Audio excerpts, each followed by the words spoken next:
¿Con qué objetivo? Regenerar el NAD oxidado. Eso vamos a ver. Mientras que la glucólisis aerobia tiene como producto final dióxido de carbono, agua más energía.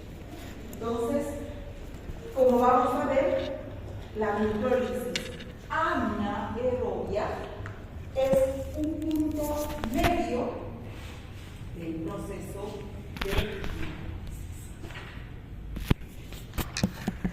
Para completar la glucólisis se necesita oxígeno y sistemas enzimáticos. La glucólisis aeróbica conduce a la formación de acetilcoenzima A, que ingresa al ciclo de Krebs. Obviamente, para esto necesito mitocondrias y a través del ciclo de Krebs, pues se va a liberar un ATP, 3 NAD, un FAD, ingresan a la cadena transportadora de electrones y el producto final va a ser dióxido de carbono, agua más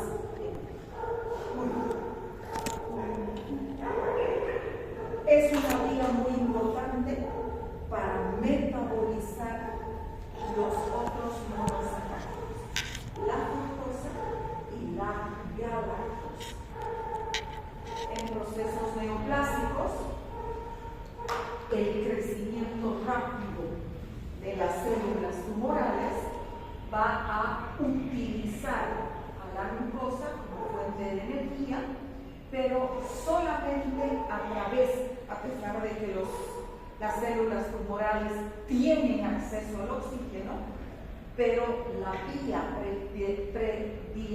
preferida por estos procesos neoplásicos es la glucólisis anaerobia. ¿Sí? Entonces, en los procesos neoplásicos, la glucólisis forma piruvano, que se reduce al lactato, y por este motivo es que en los procesos tumorales hay acidosis láctica. Lo mismo que sucede en el infarto agudo de miocardio. ¿Qué sucede en el infarto? ¿Qué es un infarto?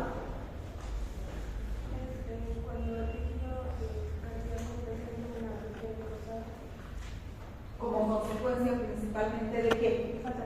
Falta de oxígeno. Entonces, ¿qué es lo que va a suceder en cualquier infarto de miocardio, pulmonar, cerebral? Lo que va a haber es una disminución en la concentración de oxígeno. Pero las células no se quieren morir, entonces van a obtener su energía a través de la glucólisis anaerobia. Por eso es que en el infarto la principal complicación es la acidosis.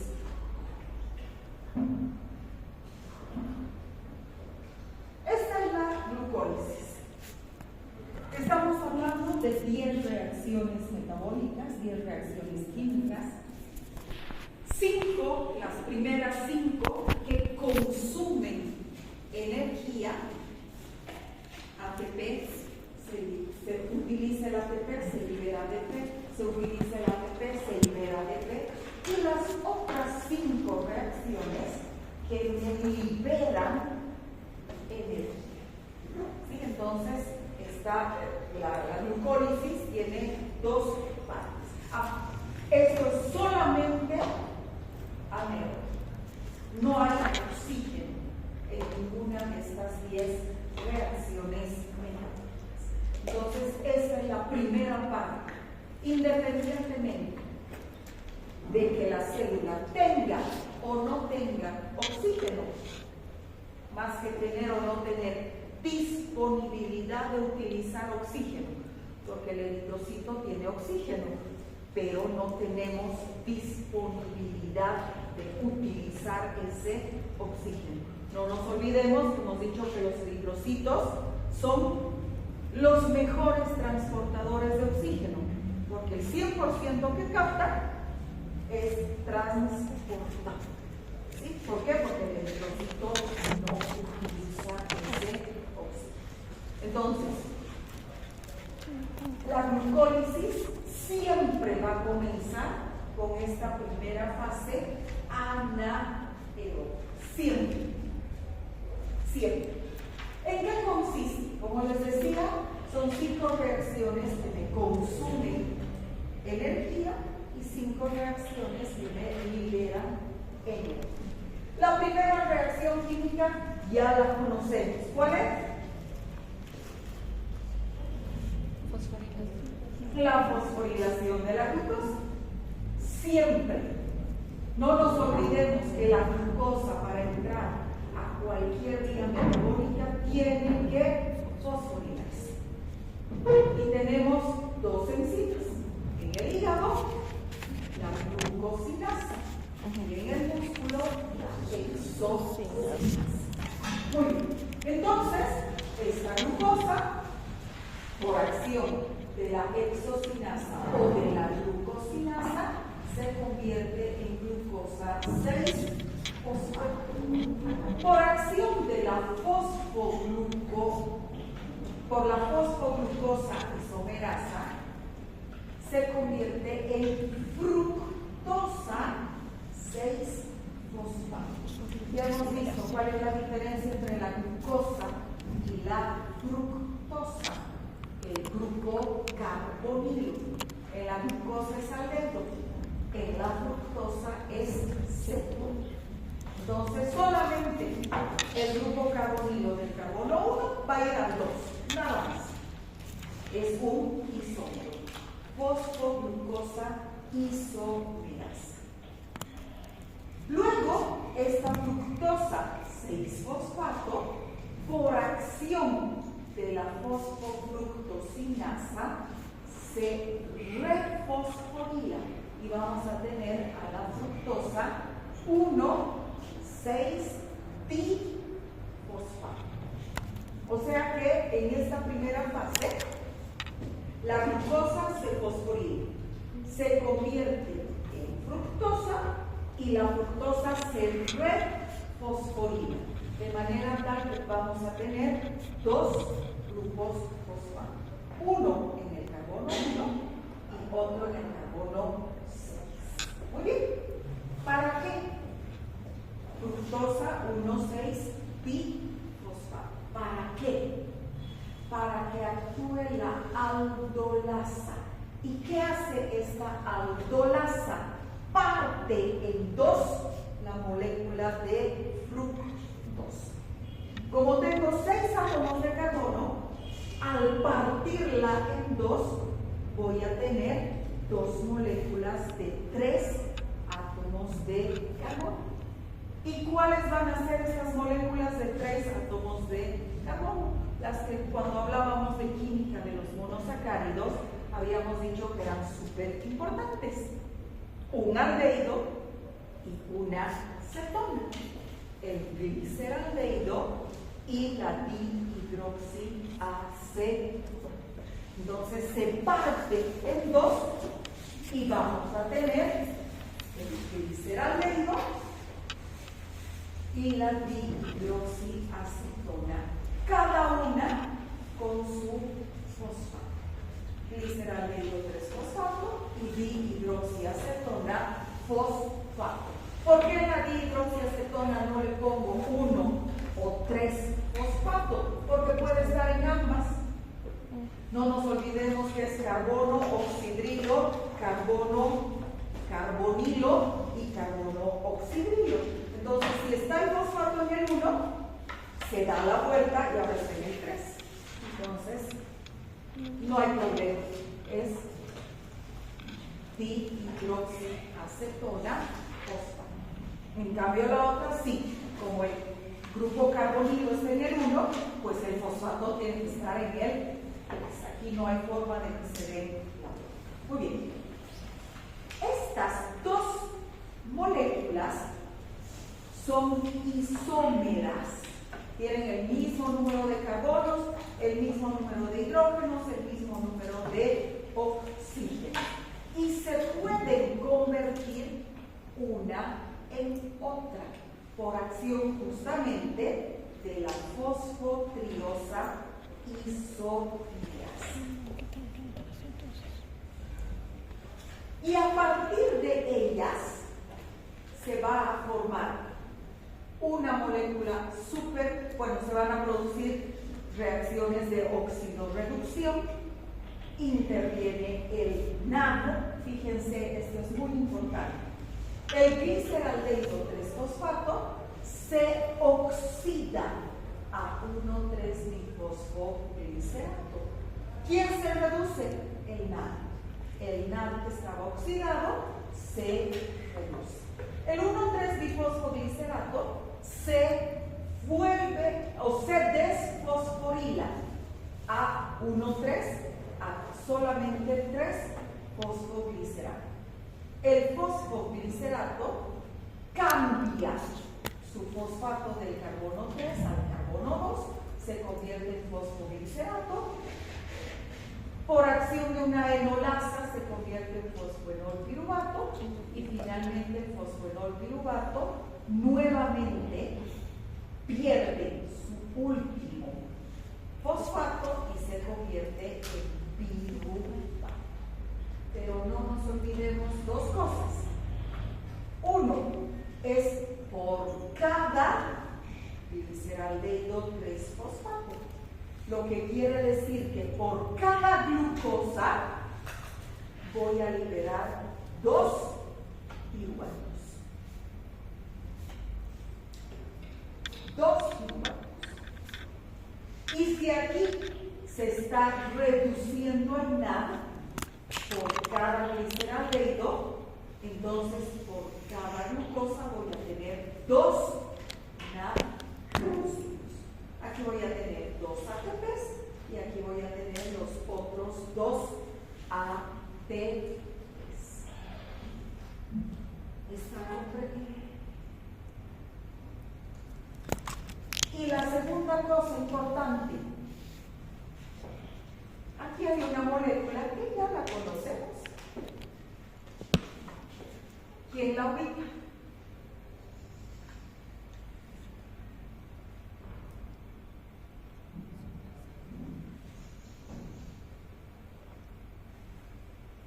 Es un modulador alostérico de la hemoglobina.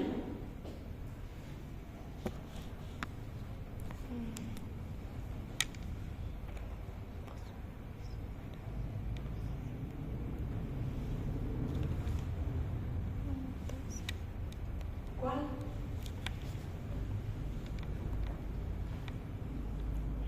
Solo tiene que cambiar de posición un fosfato.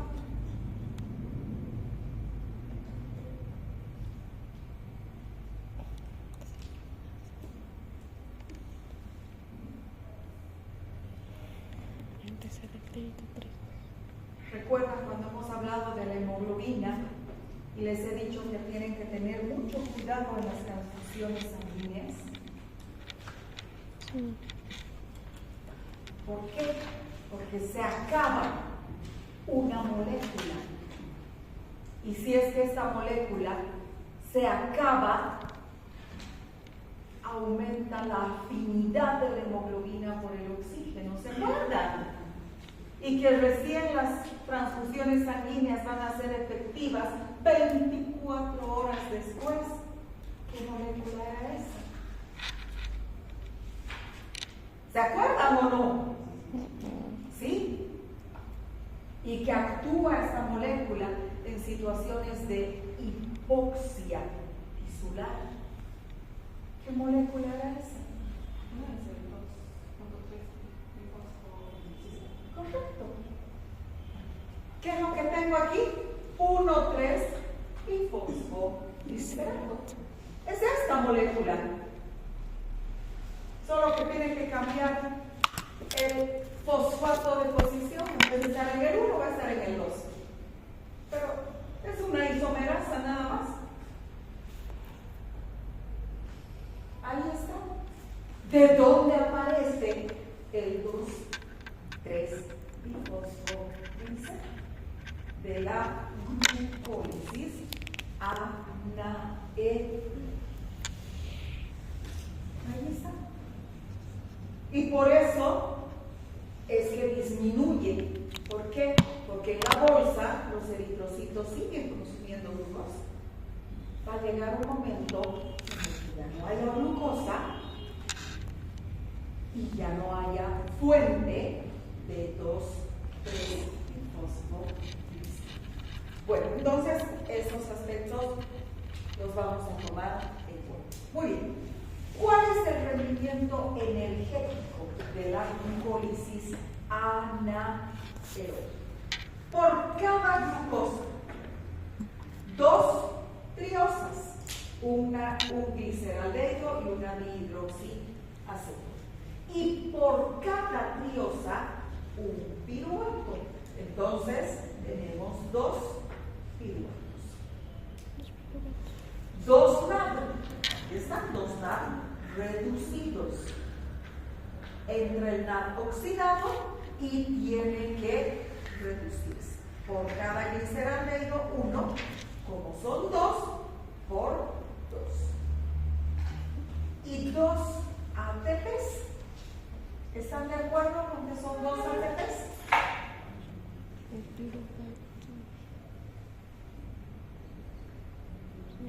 ¿Sí o no?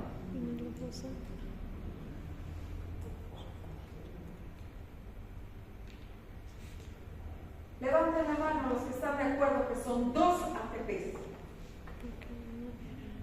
¿Nadie? 1, 2, 3, 4, 5, 6, 7, 8, 9, 10, 11. A ver, mi compañero de azul. ¿Por qué 2? Si aquí yo veo 4. Aquí hay 1 multiplicado por 2. Aquí hay otro multiplicado por 2. Son 4. ¿Por qué solo 2? Porque les he hecho levantar la mano. ¿Por qué solo 2? De los que han levantado la mano, ¿quién me dice por qué solo 2?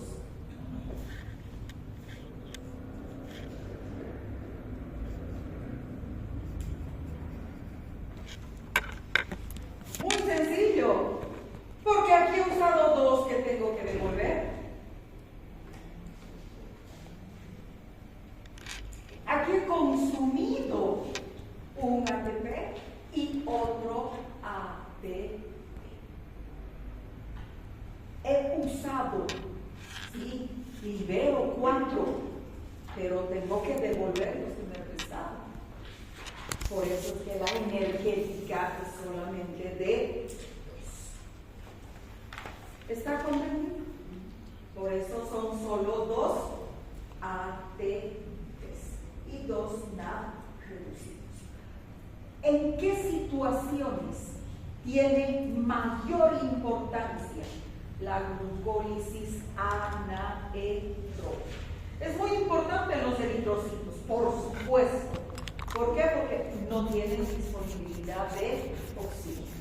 Pero aparte de esta situación, la glucólisis anaeróbica es muy importante en situaciones de hipoxia tisular y shock. ¿Por qué? Pues porque hay una disminución en la cantidad, en la disponibilidad de oxígeno, pero las células siguen trabajando. Entonces, ¿cómo van a obtener energía? A partir de la glucólisis anaeróbica. Pero tiene consecuencias. ¿Y cuál es la consecuencia? Acidosis. Y enseguida vamos a ver por qué se va a producir este proceso de oxidación, de reducción del piruvato a lactato. Porque este es el producto final del piruvato, es el producto final de la glucólisis anaeróbica. Entonces, 1. Hipoxia y shock. Problema, acidosidad en los procesos neoplásicos. Ya lo habíamos mencionado. A pesar de que los procesos neoplásicos tienen disponibilidad de oxígeno, prefieren estas células neoplásicas utilizar la glucosa en condiciones anaerobias. Motivo por el cual también vamos a tener, como consecuencia de muchos problemas neoplásicos, acidosis láctica. Y 3, en el metabolismo eritrocitario. ¿Por qué en este caso? Porque no tienen disponibilidad de oxígeno. ¿Y por qué no tienen disponibilidad de oxígeno? Porque no tienen mitocondrias. Entonces, en el eritrocito, la glucólisis siempre va a ser anaeróbica. Siempre.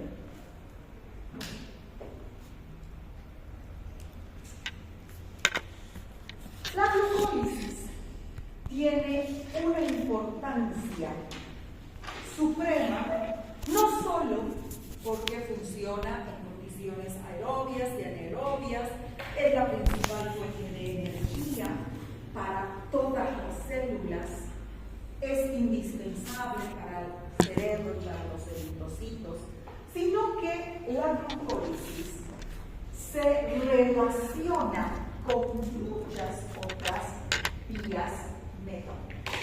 Tenemos aquí en verde la glucólisis, desde glucosa 6-fosfato, fructosa 6-fosfato, fructosa 1,6-fosfato, se parte de hidroxiacetona, gliceraldehído.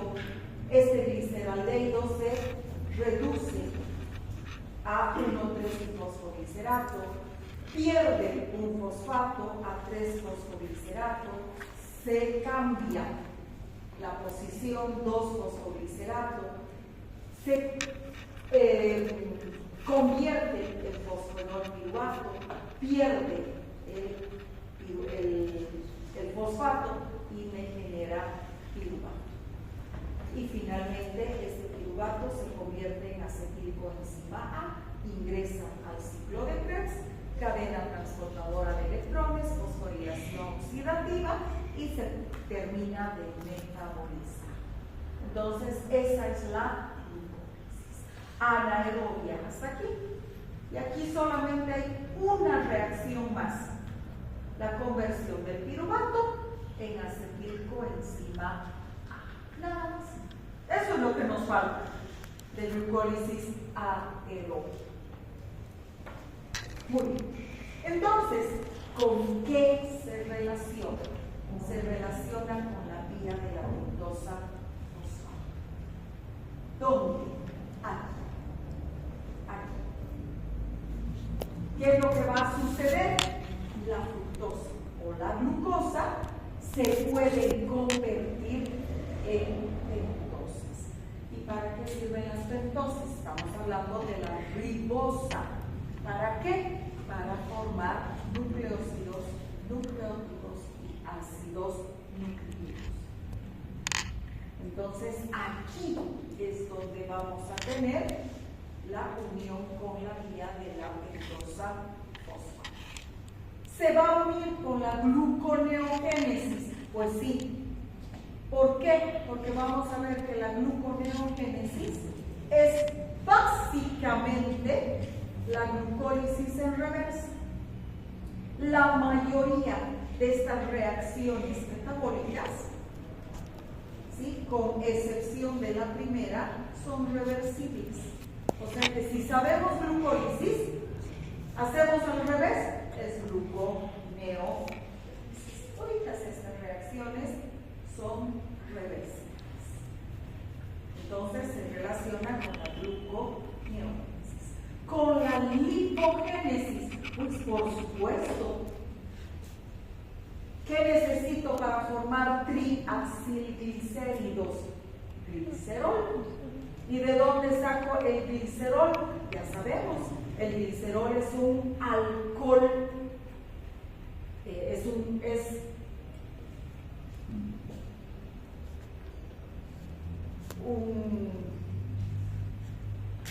hidrato de carbono en estado alcohólico.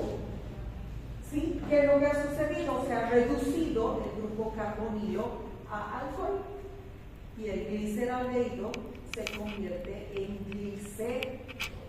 Entonces aquí tenemos el glicerol que me va a formar tricilglicerols. Para la síntesis de aminoácidos, por supuesto, el piruvato se va a convertir en alanina. Es un ciclo importante en el músculo. El ciclo se llama glucosa-alanina. Para el metabolismo de otros azúcares, por supuesto, para el metabolismo de manosa, para el metabolismo de ácidos urónicos, como el ácido glucurónico, para el metabolismo de aminoazúcares, como la glucosamina. Entonces, la glucólisis es súper importante. Aquí tenemos la síntesis de otros azúcares. Entonces, como ustedes pueden ver, la glucólisis se relaciona con otras vías metabólicas. ¿Qué puede pasar con el piruvato? Estos son lo que se llaman destinos metabólicos del piruvato.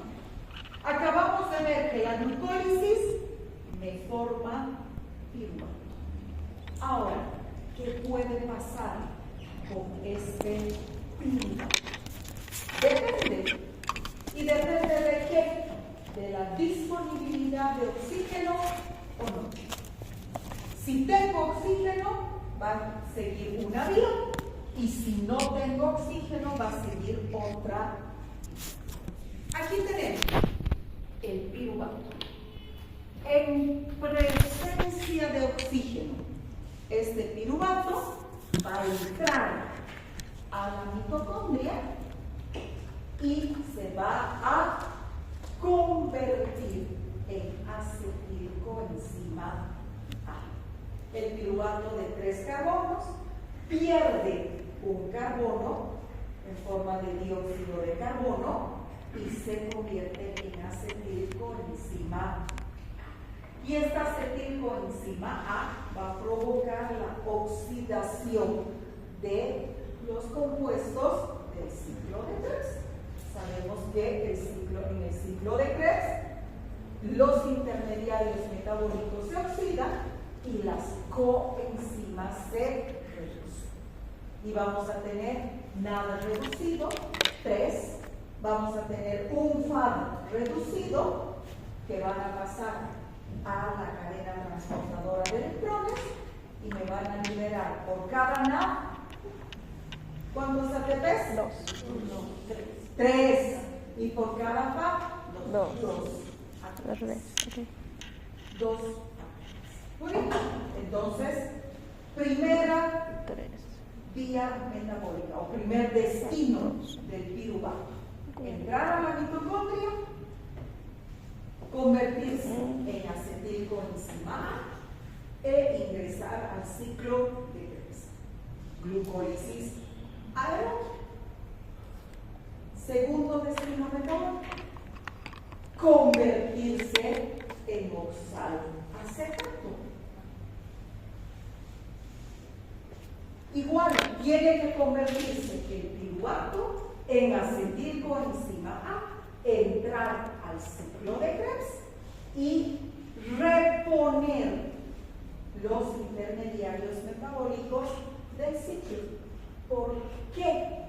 Pues porque han estado en reacciones catapleróticas. Y este destino es un destino anaplerótico. No nos olvidemos que cuando hablamos de reacciones anapleróticas, son reacciones de reposición de los intermediarios del ciclo. Este paciente ha estado en ayunas y el oxalacetato estaba formando glucosa, pero ahora resulta que el paciente ha consumido alimentos y tengo que reponer los componentes del ciclo. Entonces, el segundo destino metabólico es síntesis de oxaloacetal en presencia de oxígeno. En ausencia de oxígeno, ¿cuál va a ser el destino metabólico? El piruvato se reduce a lactato y el NAD reducido se oxida. Esta vía metabólica es imprescindible en los eritrocitos. ¿Y por qué es tan importante esta vía metabólica? Si ustedes se fijan, este es un callejón sin salida. El piruvato se reduce a lactato y el NAD reducido se oxida en ausencia de oxígeno. Pero el lactato no puede continuar con ninguna vía metabólica. Es un callejón sin salida. Este lactato tiene que salir a la sangre, a través de la sangre llegar al hígado y en el hígado reconvertirse en piruvato. Si no, no hay otra vía, no hay otra forma de metabolizarse. Por eso es que este lactato me produce acidosis láctica. Cuando está en exceso, se filtra a través del riñón. Cuando se filtra en exceso, me produce lesiones renales. ¿Por qué? Porque no se puede convertir en otra cosa. Cuando se acumula en el músculo, nos da macula. Porque este lactato es el responsable de la macula. Cristaliza en el músculo en forma de agujas. Y cuando estamos con agujas, no parece que millones de agujas nos punzan. Es el ácido láctico. Hemos entrado en acidosis láctica. ¿Quién recuerda cuál es la enzima que me regula esta reacción química? La lactato deshidrogenasa, la LDH. ¿Y por qué es importante esta vía metabólica? Aunque sea un callejón sin salida, porque si el piruvato no se convierte en lactato, la glucólisis se para. Y si la glucólisis se para, el paciente se muere. Él me dice, ¿por qué? Ha dicho por segundo. ¿Perdón? Por segundo. No. No deslacta piruvato. Por la oxaloacetal. Ahí está la respuesta. Este piruvato tiene que convertirse en lactato. ¿Por qué? Para el metabolismo.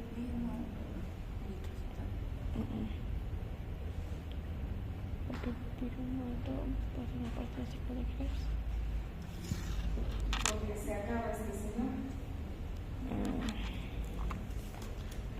En la glucólisis, el NAD se reduce. Tengo NAD reducido, ¿verdad? Si la glucólisis continúa con glucólisis aerobia, ¿qué va a pasar con este NAD?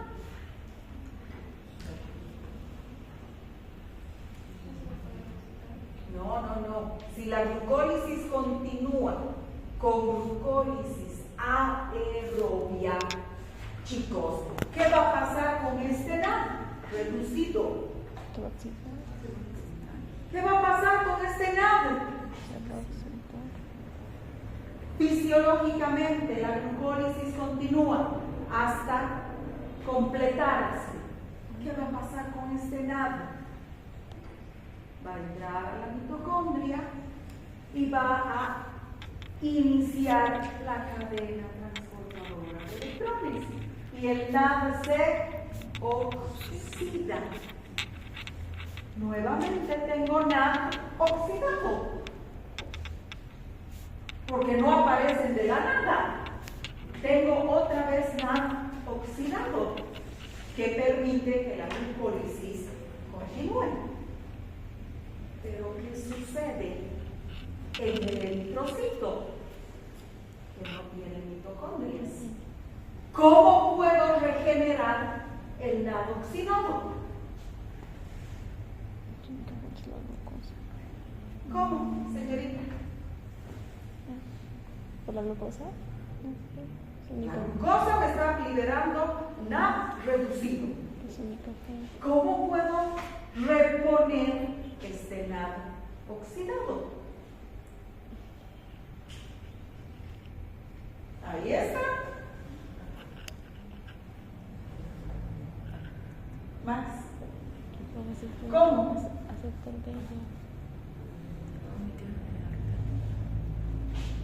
Reduciendo el piruvato al lactato.